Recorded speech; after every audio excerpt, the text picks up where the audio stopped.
මේවා හදන්න පටන් ගත්තේ 2012 2021 තමයි වැඩ අවසන් කළේ. ලක්ෂ 30ක් විතර වියදම් වෙලා තියෙනවා. එතකොට අක්කර 2කමාරක විතර වැවක් හදලා තියෙනවා. වැව් බැම්ම ගත්තොත් එහෙම අඩි 15කට වඩා උසයි. පළල අඩි 20කට ආසන්නයි. පතුලෙන් අඩි 60ක් විතර තියෙනවා. විශ්වවිද්‍යාලයේ පළවෙනි උපාධිය ලබා ගත්තා. කැලණි විශ්වවිද්‍යාලයේ ජන සංනිවේදනයේ පිළිබඳව පශ්චාත් උපාධිය හැදෑරුවා. විවෘත විශ්වවිද්‍යාලයේ පරිසර කළමනාකරණය හා සංරක්ෂණය පිළිබඳව පාඨමාලාවක් හැදෑරුවා. නැවත රුණ විශ්වවිද්‍යාලයේ සංවර්ධන සැලසුම්කරණය පිළිබඳව පශ්චාත් උපාධිය හදාලා තියෙනවා. ඉදිරියටත් බලාපොරොත්තු වෙමින් ඉන්නවා ආචාර්ය උපාධිය හදාරන්න. ඉගෙන ගන්නවා කියන්නේ රැකියාව සඳහා නෙමෙයි. ඉගෙන ගන්න ජීවත් වීම සඳහා. තව අවුරුදු දෙක තුනකින් ආවොත් ඔබට අලිගැට පෙර යායක් දකින්න පුළුවන්. මෙහෙම වෙන්නේ නැහැ අලිගැට පෙර. ඔව්, වෙන්නේ නැහැ කියලා කියන්නේ. වවනවා. අයිබෝන් එහෙනම් ඔයගොල්ලෝ හැමෝටම travel view YouTube channel එකත් එක්ක එකතු වෙලා ඉන්න ඔයගොල්ලන් ඉතාමත් ආදරෙන් පිළිගන්නවා.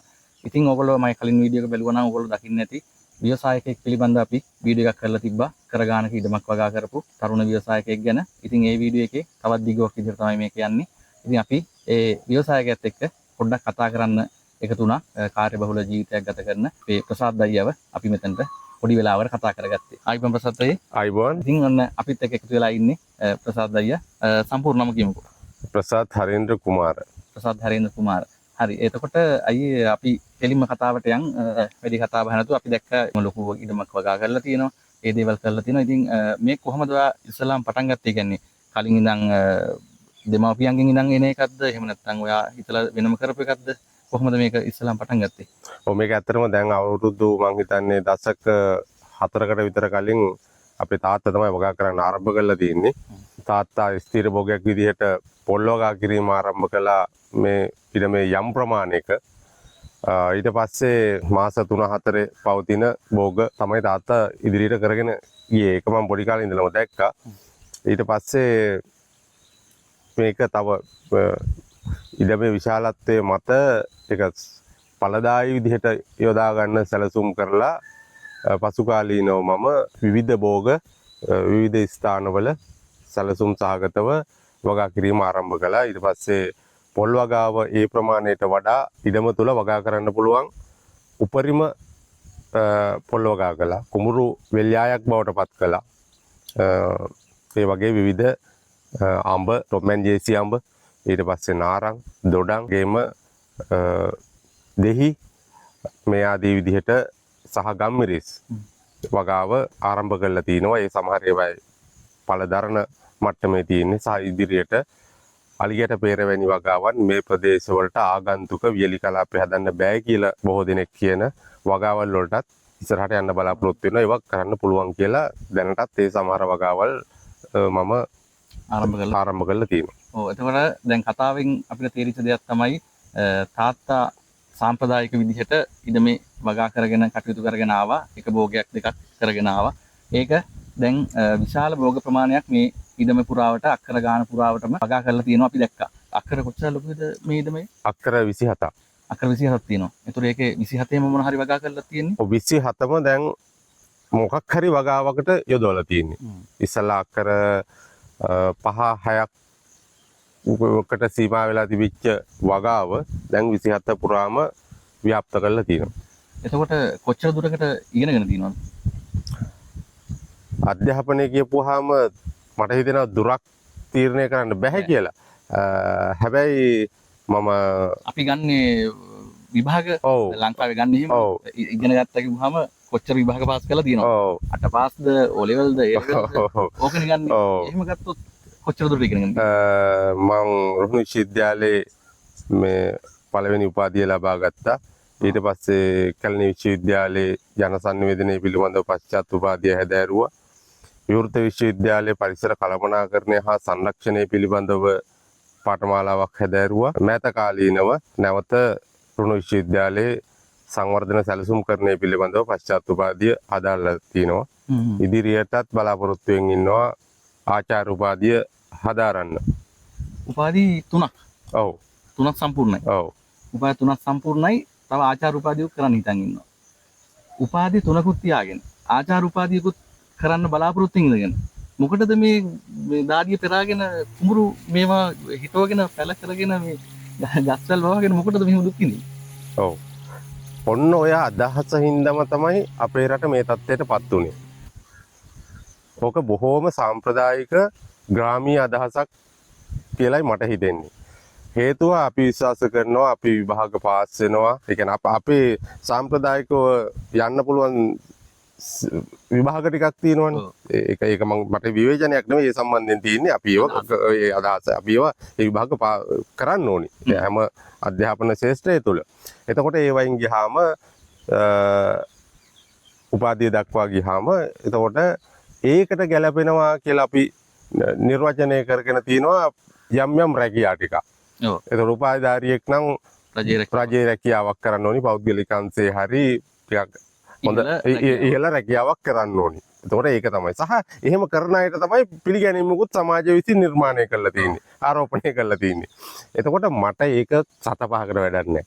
ඒ කියන්නේ ඒ පිළිගැනීම කියන එක නෙවෙයි. මම හිතන්නේ එහෙම නෙවෙයි. අපි ඉගෙන ගන්නවා කියන්නේ රැකියාව සඳහා නෙවෙයි. ඉගෙන ගන්නේ ජීවත් වීම සඳහා.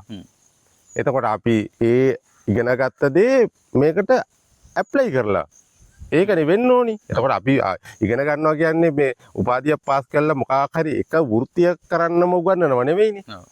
අධ්‍යාපනය තුලින් නිර්මාණය කරන්නේ ඕන දෙයක් කරන්න පුළුවන් මිනිස්සෙක්. එහෙම තමයි වෙන්න ඕනි. එතකොට ඒ ලබාගත් දැනුම මම මේ මුඩු බිමකට යොදවලා තියෙනවා. හැබැයි ඒ දැනුම දැනටත් මම ප්‍රයෝජනෙට ගන්නවා. මං අවසානට හදාරපු සංවර්ධන සැලසුම් කරණය පිළිබඳ පශ්චාත් උපාධි ඉගෙන ගත්ත දේවල් මම මෙතනට යොදවනවා. කොහොමද සැලසුම් කරන්නේ? සංවර්ධනය මම මෙතන කරන්නේ සංවර්ධනයක්නේ. මේ ඊටම සංවර්ධනය කරන්න කොහොමද ඉස්සරහ සැලසුම් හදන්නේ කොහොමද? ඊට පස්සේ කැලණි විශ්වවිද්‍යාලයේ ජනසන්නිවේදනය පිළිබඳ පශ්චාත් උපාධිය ආධාරලා සංනිවේදන කාර්යය කොහොමද කරන්නේ? මිනිස්සුත් එක්ක ගනුදෙනු කරන්නේ. ජනසන්නිවේදනය මොකටද වගා කරන්නේ? ජනසන්නිවේදනය වගා කරන්න ඕනිත් නැහැ. සංවර්ධන සැලසුම් කරණය වගා කරන්න ඕනිත් නැහැ. හැබැයි ඒ ඉගෙනගත්ත දේ තුල තියෙන සමහර කාරණා සමහර විෂය කොටස් මේ බිම තුල මේ කරන සංවර්ධන කාර්ය උදෙසා ආරෝපණය කරගන්න පුළුවන් යම් යම් අවස්ථා යෙදෙනවා. එතකොට එහෙම තමයි කරන්නේ. අනිත් එක මේ ජනසන්නිවේදනය කියන එකේ අර වචනාර්ථයෙන්ම නෙමෙයිනේ ඒකේ අධ්‍යාපනය කියන්නේ. ඒ තුලින් නිර්මාණය වන මිනිස්සෙක් ඉන්නවනේ. දැනුමෙන් උඩට අරගෙන අන්නේ මිනිස්සයා තමයි වැදගත් වෙන්නේ.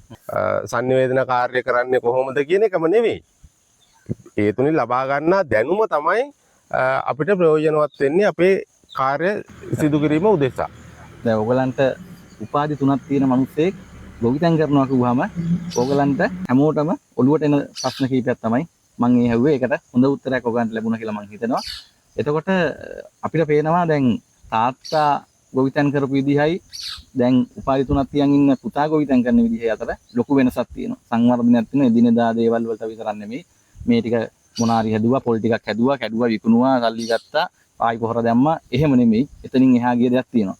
ඊළඟට අපි යොමු වෙනවා තවත් විශේෂ කාරණයකට. දැන් උපාධි කතාව පැත්තකින් තියලා අපේ මේ පිටිපස්සෙන් තියෙනවා මහ වැවක්. මේක දැන් මේ දවස් ටිකේ වතුර අඩුයි මේ පැත්තට පායන හින්දා. නමුත් මේ බිමට මේක මහඟු සම්පතක්. වැවක් නිර්මාණය කරලා තියෙනවා. එතකොට රජ කාලේ තමයි අපි අහලා තියෙන රජවරු තමයි වැව් හැදුවේ. ඊට පස්සේ වැව් හැදුවේ නෑ කවුරුවත්. එහෙම හදන්නත් බෑ. ඒකට ලොකු වියදමක් යනවා. ඒක කරන්න ඕනි කියන අදහසවත් එන්නේ ආවත් අපේ සමාජයේ තියෙන මත එක්ක ඒව එක්ක පුළුවන් තරම් ඒක පල්ලෙහාට දාලා වැඩක් නැති වැඩක් විදිහට තමයි එන්නේ. එතකොට මාත් එක්ක ඉන්න මේ ප්‍රසාද් අයියා හදලා තිනවා අපේ මේ පිටිපස්සෙන් පේන වැව. එතකොට මේ වැව කිව්වහම වැවේ තියෙන කොටස් ගොඩක්. ඒ කොටස් හැම එකක්ම මේ මෙතන වැවේ තියෙනවා. නිකන් මේ වලක් කපලා වතුර පුරවලා නෙමෙයි. ඒ හැම දෙයක් මේක තාක්ෂණයක් භාවිතා කරගෙන වැවක් හදලා තිනවා. මේ වැව හදන්න පටන් ගන්න කොච්චර කල්ද? මේ වැව හදන්න පටන් ගත්තේ 2012යි. 2021 තමයි වැඩ අවසන් කළේ. 2021. ඔව්. ඒතර මේක හදන්න ප්ලෑන් කරලා තියෙන්නේ. කොච්චර කලින් නම් ප්ලෑන් කරාද? එකපාරට 21 හිතිලා 21ේම මේ ඩෝසර් ගෙනල්ලා ඒව ගාලා මේ හදලා කරාද? එහෙම නැත්නම් ඊට කලින් ඉඳන් හිතේ තිබ්බද මේක? 2000 මං හිතන්නේ 2010 විතර තමයි මට හිතුනේ හදන්න ඕනි කියලා. ඊට පස්සේ 2012 තමයි ඒක පටන් ගන්න පුළුවන් වුණේ. හැබැයි අර හිතුණු දවසේ ඉඳලා 2021 වැඩ අවසන් කිරීම දක්වාම මේකේ මගේ ඔළුවේ ඇඳිච්ච වැවක් තිබුණා මෙතන. මේ විදිහට එන්න මේ විදිහට එන්න ඕනි කියලා. මේක වැඩ අවසන් කරනකොට මෙහෙම වෙන්න ඕනි කියලා. නිර්මාණකරුවෙක් වුණාම ඔය සාහිත්‍යයේදීත් කතා කරන්නේ නිර්මාණකරුවාගේ අර අත්දැකීම වස්තු බීජය ඕක හිතේ පැලවුණාට පස්සේ ඒක හිතේ පැසවන්න ඕනි. ඒක හිතේ පැසවන තරමට තමයි නිර්මාණය හොඳ පරිකල්පනයකින් හොඳ ප්‍රතිභාවයකින් එළියට එන්නේ. එතකොට මේ වැව සම්බන්ධයෙන් මට ඇතිවෙච්ච අර වස්තු බීජයත් දශකයක් පුරා පැසෙව්වා. දැන් මේක වෙලාවකට හිසරදයක් වෙන තරමට. හැමදාම මම මෙතනට එනවා 365 දවසෙම එනවා. දුර බැහැර ප්‍රදේශයක නොගියොත් 365 දවසෙම මම මෙතනට එනවා. ඉතින් මේ බැම්ම දිගේ බැම්ම එතකොට මෙච්චර ලොකුවට හදලා නැහැ. ඒක මූලික අධ්‍යයනයේ තිබුණේ. ඉතින් මම කෙරවලටම යනවා. මේක වටේ යනවා. ගිහලා ඉතින් මං හිතනවා මේක මේ වැව මෙච්චර විශාලත්වයක් තියෙන්න ඕනේ. ඊට පස්සේ මේක හදලා ඉවරනාට පස්සේ වතුර පිරුණාම මෙන්න මෙහෙම ලස්සන දර්ශනයක් තියෙයි. ඊට පස්සේ මෙතනට නාපු පක්ෂීන් ඊට පස්සේ විවිධ සත්තු මෙතනට එයි. ඒවත් දකිද්දි මට හරි ආසයි හිතෙයි. ඊට පස්සේ ජලජ පරිසරයක් කියන්නේ වෙනම පරිසරයක්. මේ එතකොට ජලජ පරිසරයට ප්‍රිය කරන ශාක තියෙනවා. එතකොට ඒවා හැදෙයි. එතකොට මෙන්න මේ වගේ ලස්සනට තියෙයි. මෙහෙම හර හිතේ පැසෙව්වා. ඒක අවසානයේ දක්වාම හිතේ තිබිච්ච වැව නිර්මාණය කිරීම දක්වාම මට අපූර්ව උත්තේජනයක් වුණා ඒක. ඒ උත්තේජනය විසින් මේ වගේ වැවක් නිර්මාණය වුණා. එතකොට මේ වැව හදන්න වියදම කීයක් ගිහිලා තියෙනවා කියලා හෙව්වොත් කොච්චර විතර වියදමක් ගිහිලා තියෙනවද? ලක්ෂ 30ක් විතර වියදම් වෙලා තියෙනවා. එතකොට අක්කර 2කමාරක විතර වැවක් හදලා තියෙනවා. එතකොට බැම්ම ගත්තොත් එහෙම අඩි 15කට වඩා උසයි. අපි මේ ඉන්න මේ වැව් බැම්ම ඊට පස්සේ මේ වැව් බැම්මේ පළල අඩි 20කට ආසන්නයි. එතකොට වැව් බැම්ම පළල පතුලෙන් අඩි 60ක් විතර තියෙනවා. ඒ නිසා මේ වැව පිරෙන ජලධාරිතාවයේ මෙන් ජලධාරිතාවයන් දෙගුණයක් එකතු කරලා තිබුණත් මේ වැව මේ බැම්ම ශක්තිමත් ආකාරයට තමයි මේ හදලා තින්නේ. ඒ නිසා අර ඒකයි මම අර ඉස්සෙල්ලා කිව්වේ දැන් ඔබ ඇහුවනේ කොහොමද අර ඉගෙන ගත්ත දේවල් කොහොමද කොහොමද ඒ ඇප්ලයි කරපු විදිහට තමයි. මොකද සැලසුම් කරන්නේ ඕන දෙයක් කරද්දී සැලසුම් කරණයක් තියෙන්න ඕනි. අනිත් එක ප්ලෑන් එකක් තියෙන්න ඕනි. මේ කියන්නේ සැලසුම් කරණය සහ මැනේජ්මන්ට්. කළමනාකරණය සහ සැලසුම් කරණය. ওই දෙක ගහට පොත්ත වගේ බොහොම සමීපව යන්න ඕනි. නැතුනොත් දැන් ඒකට මම උදාහරණයක් ගන්න මෙතනින්ම හැමම මේ වැව හදන්න පටන් ගත්තාම වැවම හැදුවනම් 2012 ඉඳලා මේ වගාවල් නැහැ. මේකටමනේ ආයෝජනය කරන්නේ. මම වැව ටිකක් කරනවා හැම අවුරුද්දෙම ස්ථිර භෝගයක් විදිහට පොල් වගාව ටිකක් වගා කරන්න ආරම්භ කරනවා. මොකද මේ ඇත්තටම මේක පටන් ගත්තේ මේ ওই ලක්ෂ 30ක් අතේ තියාගෙන නෙමෙයි. ලක්ෂ 30ක් නේ රුපියල් 25000ක් තිබුණේ නැහැ. මුලින් මේ වැව හදන්න මැෂින් එකට සල්ලි දුන්නේ 17000ක් වැඩ කරලා මේ ටික දවසකට පස්සේ. එහෙම මූල්‍ය හයියක් නෑ. විශ්වවිද්‍යාලයෙන් පිට වෙලා රැකියාවක් තිබුණ නැහැ. මේ ඉතින් එවැනි තත්ත්වයක් තුළ ඉතින් පොල් වගාවත් ආරම්භ කළා. අවසානයේ 2011 වෙනකොට අර 2012 හිටවපු පොල් පීදිලා ඒවයි ගෙඩි කැඩෙනවා. එතකොට ඒ සල්ලිත් මේ වැවේ අවසාන ටික කරගන්න යොදවන්න පුළුවන් වුණා. ඉතින් ඒක තමයි සැලසුම් කරන්නේ කියන්නේ. මම කියන්නේ මේ වැව හදන්න මම කරපු එක විතර නෙමෙයි. මේ රටටත් ගොඩ එන්න නම් අන්න එහෙම සැලසුම් කරන්නයක් තියෙනවා. ප්ලෑන් එකක් තියෙනවා. අවුරුදු 5කින් අපි කොතනද? අවුරුදු 10කින් අපි කොතනද? අපිට තියෙන දුර්වලතා මොනවද? අපි ඒකට කොහොමද අපි සැලසුම් කරන්නේ? ඒවට හොයාගන්න ඕනි සම්පත්දායකයෝ කවුද? ඒවට යොදා ගන්න ඕනි තාක්ෂණය මොකද්ද? සහ අවසානයේ අපි අවුරුදු 10කින් මෙන්න මෙතනට අපි යන්න ඕනි. ඒක යන්නම ඕනි. ඒකට ටීම් එකක් ඉන්න ඕනි අනිත් එක වැඩක් කරද්දි. ඒ ටීම් එක අපි හොයාගන්න ඕනි. ඒකට ගැළපෙන ටීම් එකක්. වැඩේ ගැන දන්න විශ්වාසයෙන් වැඩේ බාර දෙන්න පුළුවන්. මේ දැන් අපේ රටක් විදිහට මම හැම වෙලාවෙම කතා කරන්නේ අපිට අන්න ඒවනේ අපිට නැත්තේ නේද? තීන්දුව తీරන ගන්න ඕනි ඒ විෂය දැනුමක් තියෙන මිනිස්සු. ඊට පස්සේ ඒකේ වැඩේ යොදවන්න ඕනි ඒ විෂය දැනුම තියෙන මිනිස්සු. අන්න එහෙම සැලසුමකින් තමයි මේ වැඩේ කළේ. එතකොට දැන් මේ වැව දැන් ආසාවුත් එක්කනේ ඔය හැදුවේ. වැවක් හදන්න ඕනි කියලා. ඔව්. එතකොට දැන් මේ වැව හදපු එකෙන් මේ වගාවට තියෙන වාසිය මොකද්ද? ඒ වගේ වැඩවලට මොකද්ද තියෙන ප්‍රයෝජනේ මේ වැවෙන්? නිකන් වතුර ටිකක් පුරවලා ඔහේ තියනවද නැත්නම් ඔය වතුර ටික අරන් මේ ගස් වලට දාලා විතර නිකන් ඉන්නවද? වෙන මොකක් හරි ප්‍රතිඵලයක් තියෙනවද මේකේ? ප්‍රතිඵලයක් නැත්තම් අපේ රටේ වියලි කලාපේ වැව් 15000ක් අපේ රජ කාලේ ඉඳලා හදන්නේ නැහැ. අපේ රටේ තියෙන සමහර වැව් අවුරුදු 2000ක් පරණයි. එතකොට අර මින්නේරිය වැව හදපු රජතුමා මින්නේරි දෙයියෝ විදිහටයි සලකන්නේ. මහසෙන් රජුරු. දේවත්වයෙන් කෙනෙකුට දේවත්වයක් ආරෝපණය කරන නම් කොච්චර ප්‍රතිඵලදායක දෙයක් ඵලදායක දෙයක් යාගෙන් වෙලා තියෙන්න ඕනේ. ඒ වෙච්ච හින්දානේ එහෙම කරන්නේ.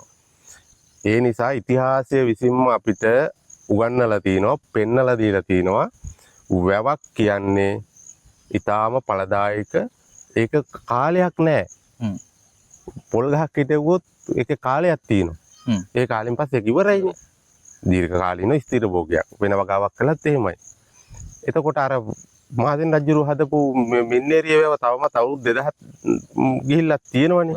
ඈ එතකොට වැවක් කියන්නේ කාලයක් තීරණය කරන්න බැරි අපේ ජීවිත කාලයෙන් ඉවර නොවන විශාල කාල සීමාවක් ඵලදායි දේවල් ලබා දෙන තැනක්. එතකොට එහෙම බලනකොට වැවකින් වෙන්නේ මොකද්ද? මේ වැවකින් වෙන්නේ උස තැනක ජලය පුරවනවා. උස තැනක ජලය පිරවුවාම භූගෝල විද්‍යාත්මකව පසේ තියෙන ජල මට්ටම උඩට එනවා. එහෙම නැත්නම් වෝටර් ටේබල් එක තිබිච්ච තත්වයට වඩා උඩට එනවා. එතකොට සාක වර්ධනය සඳහා අත්‍යවශ්‍ය දෙයක් නේ ජලය කියන්නේ. දැන් විශේෂයෙන්ම ස්ථිර භෝගයක් විදිහට මම මේකේ වැඩිපුර වගා කරලා තියෙන්නේ පොල්. එතකොට පොල් වගාවට ජලය අත්‍යවශ්‍යයි. එතකොට ඒගොල්ලොන්ට මේ ගිහින් බාල්දි වලින් වතුර දානවා වගේ වැඩක් කරන්න අවශ්‍ය නැහැ. ඉත මේ ඉහළ තැනක වැව නිර්මාණය කරලා තියෙනවා. ඒකේ ජලය පිරෙනකොට සම්පූර්ණ මේ වෝටර් ටේබල් එක අනිත් තැන් වලට වඩා උඩ තියෙන්නේ පොල් බොහොම සරුවට වැවෙනවා. ඒක පැත්තකින්. අනිත් පැත්තෙන් කුඹුර හදන්න පුළුවන්. අපි ඉස්සල්ලා මේකේ අක්කර භාගයක 3 කාලක් විතර කුඹුරක් තිබුණේ. ඊට පස්සේ විශාල වීදමක් දරලා අක්කර 5 දක්වා ඒ කුඹුරු යාය වැඩි කළා. එතකොට කුඹුර හදන්න පුළුවන්. ඊට පස්සේ විවිධ කාලවල වලට විවිධ භෝග වගා කරන්න පුළුවන් ජල සම්පාදන ක්‍රම භාවිතා කරලා. එතකොට මෙන්න මේ දැන් ඔබ ඇහුවේ මේක ප්‍රතිඵලදායකයිද කියලා. එතකොට එක පැත්තකින් මෙන්න මේ විදිහට අපිට ලොකු නිෂ්පාදනයක් එකතු කරන්න පුළුවන් වෙලා තියෙන විවිධ භෝගවල.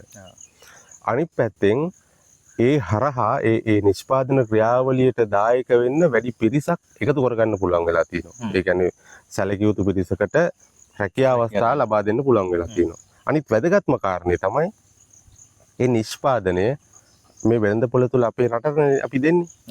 අපි මහා පරිමාණ අපි මොන වගාවක් කළත් කිලෝ 1000කින් එහා නිෂ්පාදනයක් අපි එකතු කරනවා. ඊට පස්සේ අපි දැන් අපේ පොල් නිෂ්පාදනය අපි ඩ්‍රයි කොකනට් කියලා කියන්නේ මේ DC කියලා හඳුන්වනවා. ඒවා සම්පූර්ණ අපනයනය සඳහා තමයි පාවිච්චි කරන්නේ. එතකොට ඒ හරහා අපි මේ රටට ඩොලර් තමයි අපි උපයලා දෙන්නේ. ඒ නිසා අංශ ගණනාවකින් ඒක ප්‍රයෝජනවත් වෙලා තියෙනවා වගාවල් වලට. අනිත් පැත්තෙන් වැව හැදුවේ එකම කාරණේ ආර්ථික ප්‍රතිලාභ බලාපොරොත්තු විතරක් නෙවෙයි. අර ලස්සන ජලජ පරිසරයක් මගේ ඇස් දෙකෙන් දකින්න. ඒ ජලජ පරිසරයට ආදරය කරන ගහකොළ සතා සිව්පාවා එනවා. එතකොට අන්නේ පාරිසරික විචිත්‍රත්වයක් විඳ ගන්න පුදුම ආසාවක් තිබුණා. පරිසර ප්‍රේමියෙක් විදිහට. අන්නේ හැම දෙයක්ම එකතු වෙලා තමයි ඒක නිර්මාණය වුණේ. එහි ප්‍රතිඵල අද භුක්ති විඳින්මින් ඉන්නවා. එතකොට අපි දැන් මේක ඇවිදිනකොට අපි දැක්කා කටුවනෝද ගස් තිබ්බා. ගම්මිරිස් තිබ්බා. කටුවනෝද ගම්මිරිස් ඊට පස්සේ අපි දැක්ක මෙන්න මෙතන අපේ මේ පිටිපස්සේ අන්න අතන තියෙනවා චෙරි ගහ. චෙරි කියන්නේ මම කලින් වීඩියෝ එකක කිව්වා අපි දැන් ලංකාවේ චෙරි කියලා අර තියෙනවා පොඩ හැදෙන ගහක් මේ ගොරකා ගෙඩිය වගේ හැදෙන එකක් අන්න ඕක තමයි චෙරි කීකේ කන්නේ. නමුත් දැන් මෙතන පිටිපස්සේ තියෙනවා සරුවට හැදිච්ච මේ චෙරි ගහක්. චෙරි කියන්නේ අර අපි කඩෙන් ගන්න චෙරි එක ආන් ඒ ගහක්.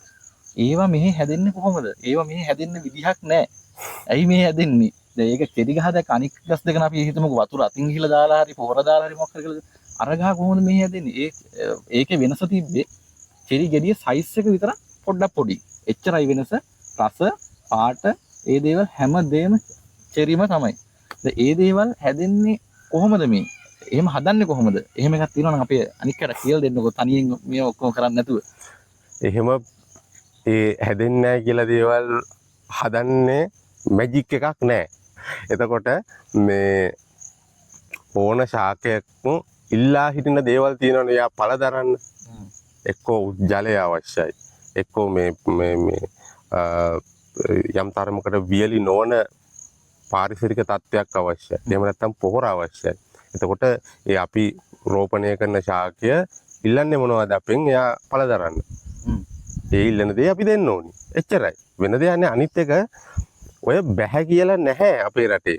දැන් සමහර දැන් උදාහරණයක් විදිහට දැන් මොනවද බැහැ කියලා සමහර ප්‍රදේශවල මේ සාර්ථක ප්‍රතිඵලත් නොවන වගාවල් තියෙනවා. උදාහරණයක් විදිහට ටොම් ඇන්ඩ් ජෙසි අඹ වගාව. අල්ෆොන්සෝ කියන්නේ අපි.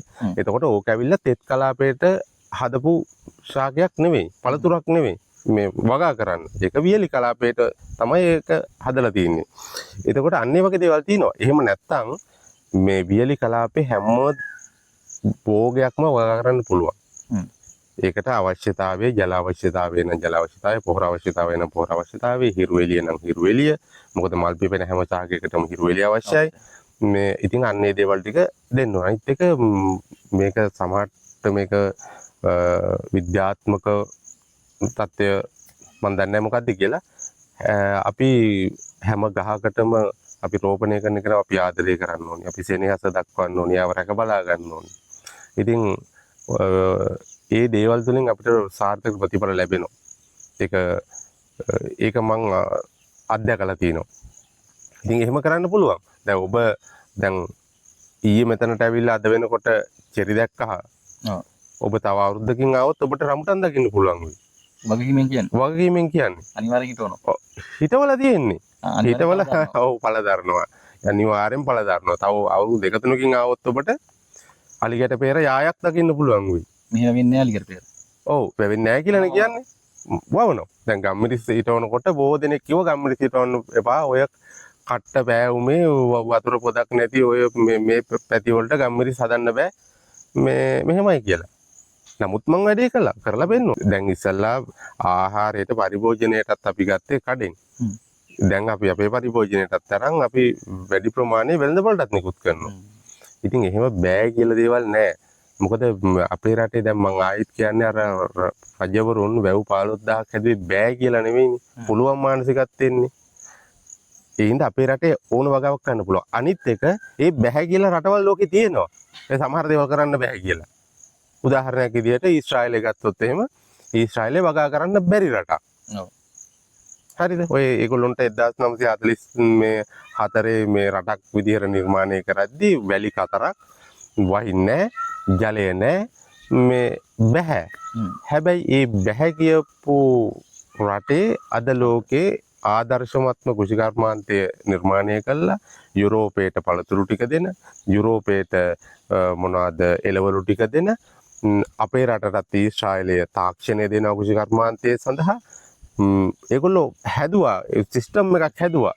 ඒගොල්ලෝ මුලින් පටන් ගන්නකොට වගාවල් සඳහා ගිය ජලයෙන් 60%ක් ඉතුරු කරගෙන අවම ජලධාරිතාවයකින් ජල ප්‍රමාණයකින් කොහොමද වගාවල් කරන්නේ ඒවට අලුත් ප්‍රභේද හඳුන්වලා දුන්නා.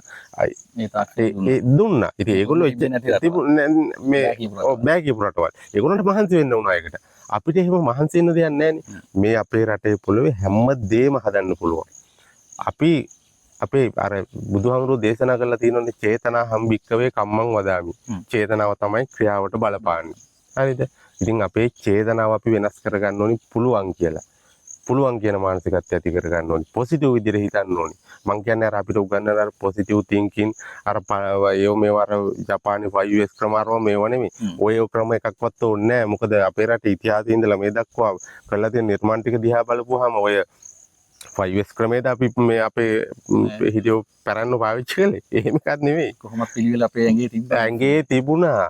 දැන් සමහරව ආනෝ මගෙන් වැව හදන්න තාක්ෂණය කොහොමද කළේ? ඕවා එහෙම කරන්න පුළුවන්ද හිතලා වැව් ගැන ඉගෙන ගන්නේ නැහැ ඔය ඉගෙනගෙන නැහැ නේ මං ඒ ගැන ඒ කියන්නේ කිසිම සම්බන්ධයක් නැහැ රටේ තියෙන අධ්‍යාපන ශාස්ත්‍රයෙන් කිසිම තැනකින් ඔයා වැව් ගැන ඉගෙන ගන්නේ නෑ හැබැයි මං වැව් ගැන ඉගෙන ගත්තා ඒ සාම්ප්‍රදායික අධ්‍යාපනයක මේ තුල නෙමෙයි මම ඉතින් වැව් හැදෑරුවා පොත්පත් කියවුවා වැව් බලන්න ගියා සොරවු කොහොමද තියෙන්නේ පිටවාන කොහොමද තියෙන්නේ වැව් බැම කොහොමද හදලා තින්නේ ඒක ඇන්ගල් එක කොහොමද උස කොහොමද ජලය උඩරින් පිරුණාම එතන ඉඳලා වැව් බැම තව කොච්චර උසට තියෙන්න ඕනිද මේවා අධ්‍යයනය කළා දැන් මේ සයිබර් අවකාශය තුළ අපිට මාවත් ගණනාවක් තිබෙනවා තොරතුරු හොයන්න අපි පොත්ම කියවන්න ඕනේ නැහැ අර සාම්ප්‍රදායික විදිහට ඉගෙන ගන්න ඕනේ අර ටීචර් උගන්වනවා අපි ඉගෙන ගන්නවා ප්‍රශ්න දෙනවා උත්තර ලියනවා ඕකෙම ඉගෙන ගන්න ඕනේ ඉගෙන ගන්න ඇති තරම් ප්‍රවේශයන් තියෙනවා අපිට ඉගෙන ගන්න පුළුවන් ඉතින් එහෙම කරලා අනිත් එක අර මේ රටේ අග්‍රගණ්‍යව නිර්මාණය කරලා මියදිච්ච මිනිස්සු මේ මහ පොළොවේ මිහිදන් වෙලා ඉන්නවා තවම අපි මේ පාදයක් තබන හැම මොහොතකම ඒ ජීවය අපේ ශරීරයට ආරෝපණය වෙනවා කියලා මට හිතෙනවා මොකද ඒ තරම් හයියක් තිබිච්ච මිනිස්සු හිටපු රටක් ඉතින් ඒගොල්ලන්ගෙන් පැවතගෙන එන ජාතියක් නෙමෙයි මං කියන්නේ ජාතිය කියලා මං අදහස් කරන්නේ මේ සිංහල කියන අදහස නෙමෙයි ශ්‍රී ලාංකිකයෝ එතකොට ඒ හින්දා ඒ බෑ කියලා එකක් නැත් පුළුවන් ඒක වචනය නෙමෙයි ඒ වචනයට අගයක් මම එකතු කරලා තියෙනවා මේක මැජික් එකක් නේද හුඟක් කට්ටිය මාධ්‍ය වලින් ඒ විවිධ තැන් වලින් කතා කරනවා කොහොමද වැවක් හැදුවේ මේ ඇයි මෙච්චර දෙයක් කළේ කොහොමද කාටවත් හිතෙන්නේ නැහැ නේ අරව මේවා ඒක මැජික් එකක් විදිහටනේ ඒක මැජික් එකක් නෙමෙයි අයි වැයි 15000 හදපු රටේ මේ අවසානයේ මම මේ පොඩි වැවක් හැදුවාම ඒක මැජික් එකක් වෙන්නේ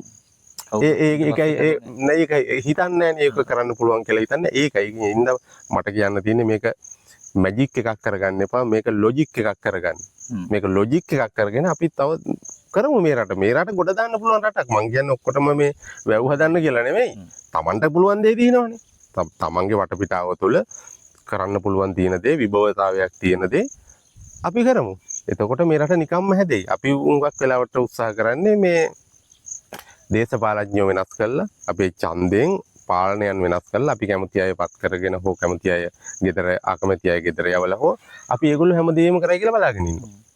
ඒ හින්දා අන්නේ යැපුම් මානසිකත්වයේ අපි මිදෙන්න ඕනි.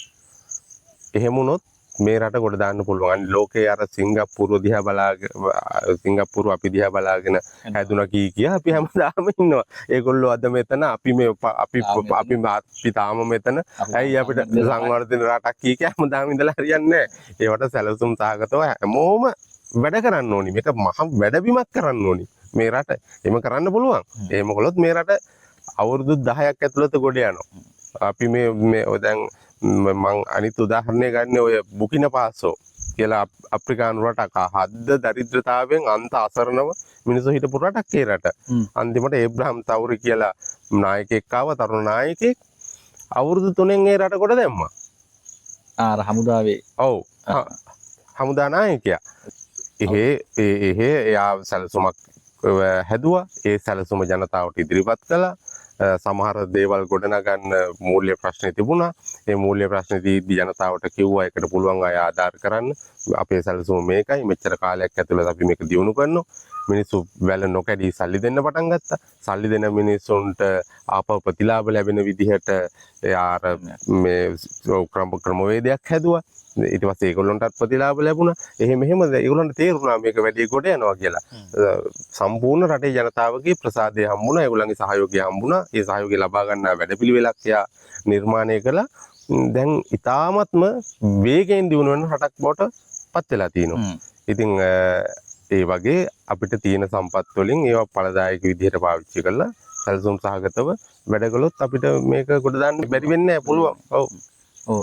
මේක මැජික් එකක් නෙමෙයි මේක ලොජික් එකක්.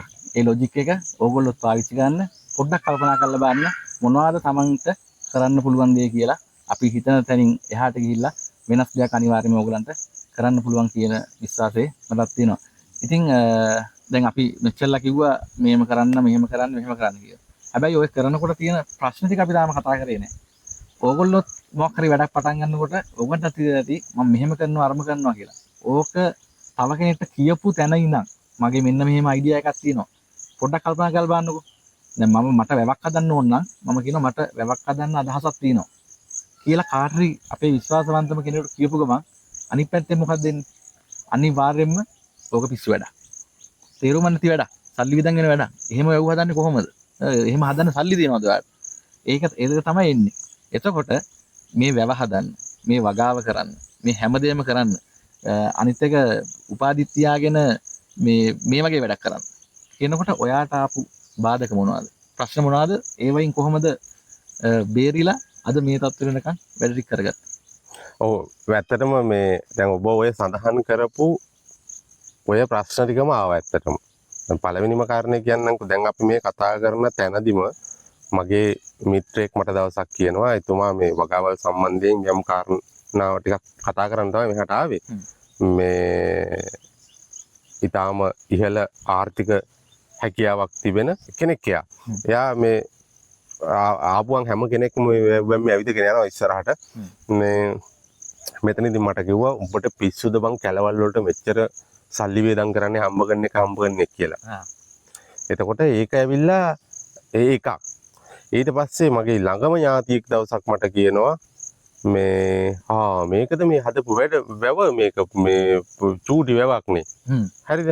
එතකොට මේ වැව මේ තරම් ප්‍රමාණයක් තිබුණේ නැහැ හදන කාලේ. නමුත් මගේ ඔළුවේ වැවක් තිබුණානේ. ඒ වැව මං දැන් හදලා ඉවරයි. මේ එහෙම කිව්වා. ඔහොම අවස්ථා ගණනාවකදී නිකන් අපි කියන්නේ මූන්ටම කියනවා කියලා. මූන්ටම කියපු අවස්ථා තිබුණා. ඒක වැඩක් නැහැ කරලා තේරුමක් නැහැ වගේ දේවල්. නමුත් අර මං ඉස්සෙල්ලා කිව්වනේ අර නිර්මාණකරුවෙක්ගේ හිතේ වස්තු බීජයක් හටගත්තට පස්සේ පැසවනවනේ. එතකොට ඒ පැසවීම විසින් මේ ඒ වැඩේ කළා. අනිත් අභියෝගය තමයි මූල්‍ය ප්‍රශ්නය. ලොකුම ප්‍රශ්නයක්. හැබැයි වැඩ කරන්න සල්ලි ඕනේ නැහැ. එහෙම කියනකොට වැඩ කරන්න සල්ලි ඕනේ තු හොඳ වැඩ කරන්න කියලා හිතනවනේ. වැඩ කරන්න එන්නේ. ඒකෙන් අදහස් වෙන්නේ නැහැ මේ නිකන් වැඩ කරනවා කියලා. මේ වැඩ කරලි වල සල්ලි නොදී එහෙම වැඩ කරනවා වගේ අදහසක් නෙමෙයි එතන තියෙන්නේ. ඇත්තටම අර අපේ තියෙන වුමනාව උද්‍යෝගය විසින් අපිට විවිධ ක්‍රම උත්පාදනය කරලා දෙනවා මුදල් උපයා ගන්න. විවිධ ක්‍රම කියන්නේ මේ හොරබොරු වංචා කරලා ක්‍රම නෙමෙයි. දැන් ඉතින් වැව හදන්න ඕනි මේකට මෙච්චර ප්‍රමාණයක් කරනවා මේ අවුරුද්දේ ඔන්න මේ පැය මැෂින් වල මෙච්චර වැඩ කරනවා. එතකොට මැෂින් වලට මෙච්චර යනවා. ලෝරි වලට මෙච්චර යනවා.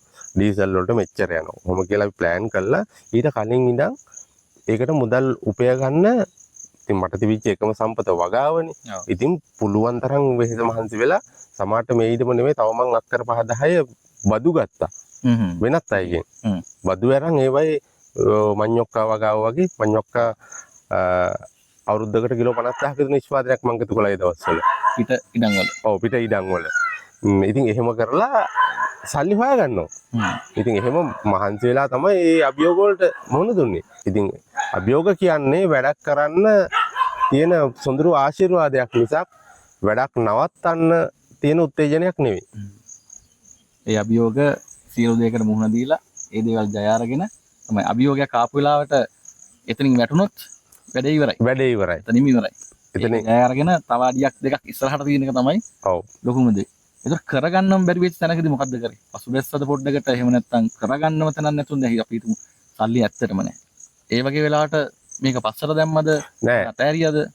එහෙම වෙලාවල් තිබුණා. සමහරට වැඩේ කරගෙන යද්දි හිතුවට වඩා මුදලක් වියදම් වෙනවා. එතකොට දැන් ඒ ප්ලෑන් කරපු වැඩේ ඉවර කරන්න ඕනේ ඒ අවුරුද්දේ. ඒක නවත්තන්න බෑ. ඒ කොටස වැඩේ ඉවර කරන්න ඕනේ. එතකොට ඒ වගේ වෙලාවවලදී සමහර ඥාතීන් මගේ සමහර මගේ හිත මිත්‍රාදීන් ඒගොල්ලන්ට මං කියනවා මම මේ වැඩේ කරගෙන ඒගොල්ලෝ දන්නවා මේව කරගෙන යනවා මට මෙන්න මෙච්චර විතර මුදල් ප්‍රමාණයක් අඩුයි මට පුළුවන් නම් දෙන්න මම ඒක අහවල් කාලෙදී ආපහු දෙන්නම් එතකොට මට ඒක බොහොම ඉක්මනට ඒගොල්ලෝ ඒ මුදල් මට ලබා දීලා තිනවා මොකද මම දන්නවනේ මං වගා කරලා තිනවා දැන් පළදාව මේ කාලේ දිනනවා මට ඒක කරන්න පුළුවන් කියලා අනිත් එක ඒ විශ්වාසය ඒ මානවවාදී ගනුදෙනුවත් අවශ්‍යයි මිනිස්සුෙකුට තව කෙනෙක් එක්ක ඔබගෙන් දෙයක් මං ඉල්ලනකොට ඔබට මට ආපහු දෙයක් දෙන්න හිතෙන්නේ මා තුළ තිබෙන ඔබට තියෙන ඒ සමීපභාවය ඔබට තිබෙන විශ්වාසය මත. ඔව්. සමහරට ඔබ තිබුණත් නොදී ඉන්න පුළුවන්. මේ කට දීලා වැඩක් නැහැ මෙහෙමයි අර මේ කියලා. ඒ මානවවාදී ගනුදෙනුව හරි වැදගත් මිනිස්සුෙකුට. දැන් ඔබ ඇහුවනේ අර ජන සංනිවේදනය කියන එක මොකද්ද මෙතනට ඇති වැඩේ කියලා. ඒ ජන සංනිවේදනය කියන්නේ මොකද්ද? ඒ වචනාර්ථය තුළම තියෙන්නේ. ඒ හින්දා ඒ සංනිවේදන කාර්ය මානවවාදී ගනුදෙනුව මේ ඊටාම වැදගත්. ඒ නිසා මට ඒ වගේ අවස්ථාවලදී පිහිට වෙන මිත්‍රයෝ ඥාතීන් හිටියා. ඔව් ඉන්නවා. දැනටත් ඉන්නවා. ඒ වයිබිල් වල ඒ කපටිකම් වලට පවත්තන ගනුදෙනු නෙමෙයි. ඒ කියන්නේ අවශ්‍යතාවයක් ඇති වුණොත් මේ අතමාරුවක් කරගන්න මෙයා හිටියොත් හොඳයි. ඒ හින්දා මේ හිතවත්කම තියාගන්න ඕනි වගේ දේවල් නැහැ. මේ ඊට වඩා හෘදයාංගම සම්බන්ධතාවයක් තියෙනවා. එච්චරයි. ඒක ඇතුලේ එයාගේ අවශ්‍යතාවයක් වෙනුවෙන් මමත් ඉන්නවා. මගේ අවශ්‍යතාවයක් වෙනුවෙන් එයාත් ඉන්නවා. ඉතින් අන්න එහෙම තමයි. මොකද අපි අර ක්ලේසි ක්‍රම වලට කපටි වැඩ වලට ඒවයි ආයු කාලය අඩුයි. එහෙම නැතුව බොහොම අර අපි දන්න භාෂාවෙන් කිව්වොත් බොහොම ජෙනුයින් විදිහට ජීවත් වෙන්න ඕනේ. එතකොට වැඩ අපහසු වෙන්නේ නැහැ. අපේ යාළුවත් ආවා. ඔව්. මොකක්ද නේනව? මෙයා ලකී පුතා. ඔව්. ලකී පුතා ආවා මෙතනට අපේ වීඩියෝ එකට. හරි ඉතින් ඔන්න එහෙනම් අපි අපේ ප්‍රසාද් අයියත් එක්ක මේ වැවේ නිර්මාණය කරපු නිර්මාණකරුවා මේ අක්කර 27ද? 27ක් ඔව්. මේ අක්කර 27 පුරාවට මහා විශාල වගාවක් කරපු ඒ ව්‍යවසායකයා. ඒ වගේම ඇත්තට මට හිතෙනවා මේක හැමෝම ඇවිල්ලා බලන්න ඕනි තැනක්. ඒ වගේම මේක හැමෝටම ආදර්ශයට ගන්න පුළුවන් මොඩල් එකක් කිව්වොත් මං හරි. මොඩල් එකක්. ඒකට මං හිතන්නේ දැන්ටත් කට්ටිය බලන්න එනවනේ. ඔව්. කට්ටිය හැමතැනම බලන්න එනවා. අනිත් කතාව මං ඊයේ කතා කරනකොට වායින් කියුණා මේ වැව හදලි වුණාට පස්සේ වාරි මාර්ග දෙපාර්තමේන්තුවෙන් හරි කොහෙන්ද ආවනේ. තාක්ෂණ නිලධාරී. තාක්ෂණ නිලධාරී. එයා මොකද්ද කියන්නේ? වැව හදනකොට කියපු කතා ටික අපි දැන් ඉස්සලා ඇහුවනේ. වැවේ ඕක මොකද්ද මේක මොකද්ද මේ වැවද්ද මේ මෙච්චර සයිස් එක එහෙම ඇහුවනේ. අන්තිමට ලංකාවේ ඉන්න ඒ සම්බන්ධ විශේෂඥයෝ ඒ කට්ටිය ඇවිල්ලා මොකද්ද කිව්වේ? මේක ඒ තාක්ෂණ නිලධාරිනියක් කිව්වා වාරිමක් දෙපාර්තමේන්තුවෙන් ආපු මේක ඕවර් ප්ලෑනින් කියලා. ඒ කියන්නේ අවශ්‍ය මෙතනට ආවේ එකපාරක් මේ රජයෙන් යම් මූල්‍ය මේ අනුග්‍රහයක් කියන්නේ ඒ කියන්නේ රජයේ මූල්‍ය ශක්තියෙන් මේ වැවේ තරමක් පුළුල් කරන්න මේ මුදල් ලබා දෙන්න මේ බලන්න සැලසුම් කරන්න තමයි ආවේ. මේ නමුත් ඒක කෙරුන්නේ නැහැ. ඊට පස්සේ ආපු ගමන් කිව්වේ මේක අවශ්‍ය ප්‍රමාණයට වඩා සැලසුම් කරලා තිනවා. ඒ හින්දා මේකට ආයේ අපි අලුතෙන් කරන්න තරම් දෙයක් මෙතන තව ඉතුරු වෙලා නැහැ කියලා තමයි කිව්වේ. හරි. එහෙනම් ඔන්න අන්තිම වචනේ තාක්ෂණ නිලධාරිනියක්ම ඇවිල්ලා කියලා තියෙනවා මේකේ කරන්න දෙයක් නැහැ කියලා. ඉතින් එහෙනම් අපි ඕගලන්ට මම හිතනවා මේකෙන් ගන්න ලොකු දෙයක් තියෙනවා. ඉතින් මේ විනාඩි කිහිපය ඕගොල්ලෝ බැලුවට ඇත්තටම පාඩුවක් නැහැ. මොකද ඕගලන්ට ගන්න දේවල් ගොඩක් තියෙනවා. ඉතින් මේ දේවලුත් අරගෙන මම ආයි කියනවා මේක මැජික් එකක් නෙමෙයි ලොජික් එකක්. අන්නේ ලොජික් එක පාවිච්චි කරලා ඕගලේ ජීවිතේ ජය ගන්න මේක ඕගලන්ට හයියක් වෙයි කියලා මම බලාපොරොත්තු වෙනවා. ඉතින් එහෙනම් අද කොහොඹ ගහවැව අසල ඉඳගෙන අපි ඕගොල්ලන්ව සමුගන්නවා.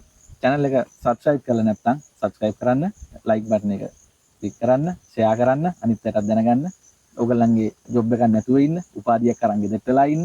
ඒ අයට බලන්න මේක share කරන්න කියන ආරාධනාවක් කරන ගමන් අපි කොහොඹ ගහවැවේ ඉඳගෙන අද වීඩියෝ එක මෙතන ඉවර කරනවා. thank you. අපිට අලි ගැන කතා කරමු. ඔයාලා යන්නද? නෑ ඕනේ. ඒ කියන්නේ ඒක මේකට සම්බන්ධයක් නෑ නේ වෙනම එකක් විදියට. මම මේකෙම කඩලා ගන්නම්. ගන්නද? ඈ?